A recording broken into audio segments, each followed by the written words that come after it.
Good afternoon student. हम class 8 का chapter बाज और सांप पढ़ रहे थे। हमने बताया कैसे समुद्र के किनारे ऊंचे पर्वत की अंधेरी गुफा में एक सांप रहता था।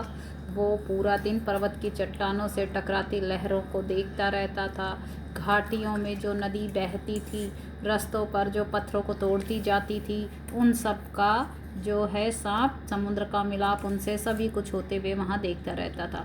अपनी गुफा में बैठा वहाँ सांप जब ये सारी चीज़ें देख रहा था, अचानक एक दिन क्या हुआ कि वहाँ पर उसकी गुफा में एक बाज जो घायल अवस्था में था वो आकर गिर गया। पहले तो सांप थोड़ा सा डर गया, लेकिन जब उसे पता चला कि जो बाज है उसका तो अंतिम क्षण आ गया है, इसलिए वो उसके पास पहुँच गया उससे बातें करने और उसको देखने। ये तस्वीर में दिखाया गया है। अब वो सांप से और बाज में बातें होने लगी। बाज बताता है कि मेरी ज़िंदगी से मुझे कोई शिकायत नहीं है, मैंने अपनी ज़िंदगी को खूब अच्छे से व्यतीत किया है और जब तक मेरे शरीर में कोई ताकत थी, कोई सुख ऐसा नहीं था जो उसने नहीं भोगा। उसने आकाश में बहुत दूर तक ऊंचाइयां भरी। अब सांप कहता है कि भाई आकाश तो तुम्हारे लिए फ़ायदेमंद है, क्योंकि आकाश में मैं तो रेंग नहीं सकता, तो तुम्हारा आकाश जो है तुम्हारे लिए ही बेहतर है। मेरे लिए तो ये जो गुफा है वो ही आरामदायक और सुरक्षित है। सांप अब जो है मनन ही मन बाज की मूर्खता पे हंसने लगा और कहता, अरे क्या है इसमें, कौन सा अंतर है उड़ने और रेंगने में। अंत में सबकी किस्मत में तो मरना ही लिखा है और ये शरीर मिट्टी का ही है और मिट्टी में ही मिल जाएगा। अब जो घायल बाज था उसने अपना जब सिर ऊपर उठाया तो उसकी दृष्टि सांप की गुफा की तरफ पड़ी। उसने वहाँ पर क्या सूंघा कि वहाँ से भयानक दुर्गंध आ रही थी, जैसे कोई चीज़ जो है बरसों से पड़ी पड़ी सड़ गई हो।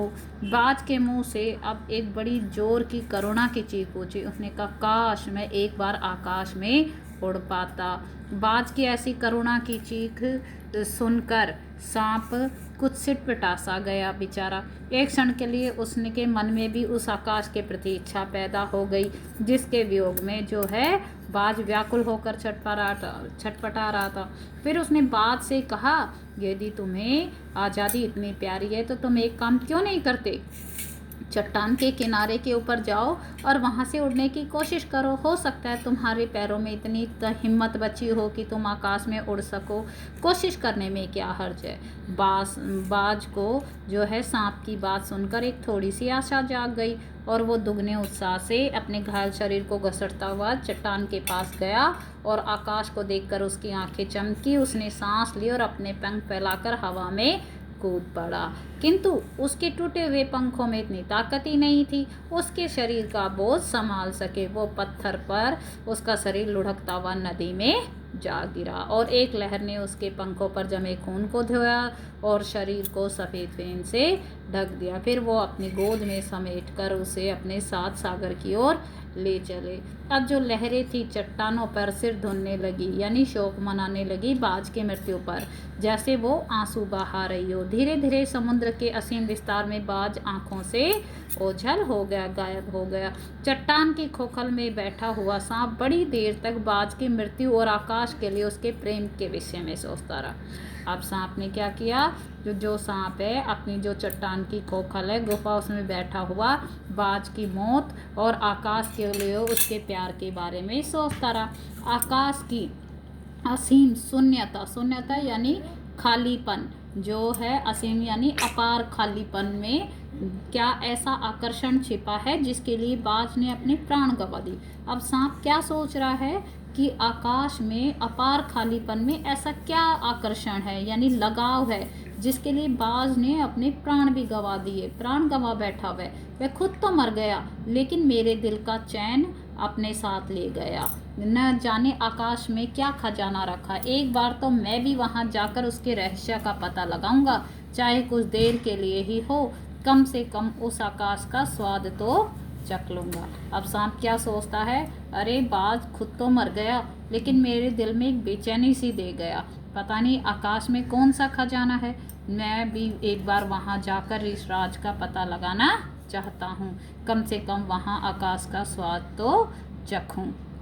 यह कहकर सांप ने अपने शरीर को सिकोड़ा और आगे रेंगकर अपने को आकाश की शून्यता में छोड़ दिया।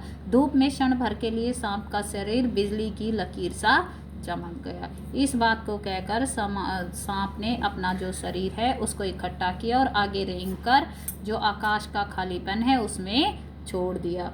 धूप में जो था सांप का शरीर जैसे बिजली की लाइन चमकती है वैसे चमकने लग गया। किंतु जिसने जीवन भर रेंगना सीखा था वह भला क्या उड़ पाता। नीचे छोटी छोटी चट्टानों पर धप से सांप जा गिरा।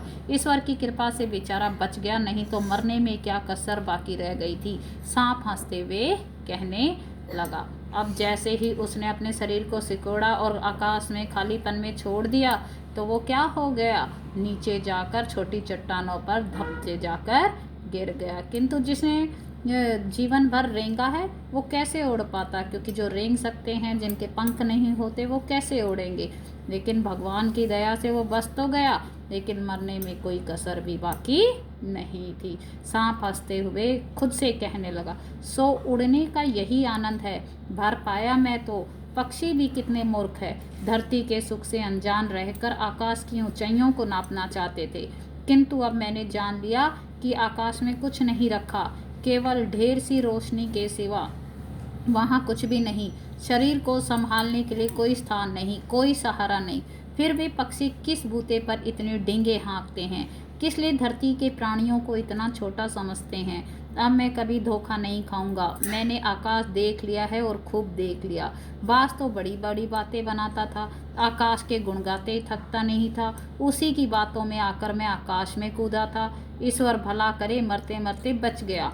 अब तो मेरी ये बात और भी पक्की हो गई है कि अपनी खोखल से बड़ा सुख और कहीं नहीं है। अब जो सांप है क्या कहता है कि उसने जब बाज को देखा और उड़ने की कोशिश की और वो चट्टानों पर मरते मरते बचा, तो उसने अपने आप से खुद से हंसते हुए क्या कहा, अच्छा यही मज़ा है क्या जो उड़ने का, कि भर मैं तो ऐसा मुझे चाहिए नहीं।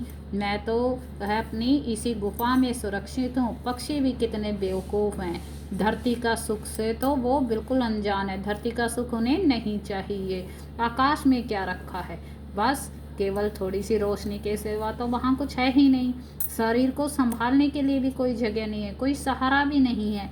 पता नहीं वे पक्षी किस बूते पर यानी किस दिन पर इतने डींगे हाँकते हैं। डींगे हाँकना यानी बढ़ा चढ़ाकर बातें करना। किस लिए धरती के प्राणियों को इतना छोटा समझते हैं। मैं तो ऐसा धोखा कभी नहीं खाऊंगा। मैंने तो आकाश देख लिया है और खूब अच्छे से देख लिया है। यानी कि बाज तो जो बड़ी बड़ी बातें करता था, आकाश के गुण गाते नहीं थकता था, यानी उसकी बड़ाई करता नहीं थक रहा था। उसकी बातों में आकर तो मैं भी आकाश में कूद पड़ा था। भगवान भला करे मैं तो मरते मरते बच गया। अब तो मेरी उम्मीद पक्की हो गई कि मैं अपनी खोखल में से बड़ा सुख और कहीं मुझे नहीं मिल सकता।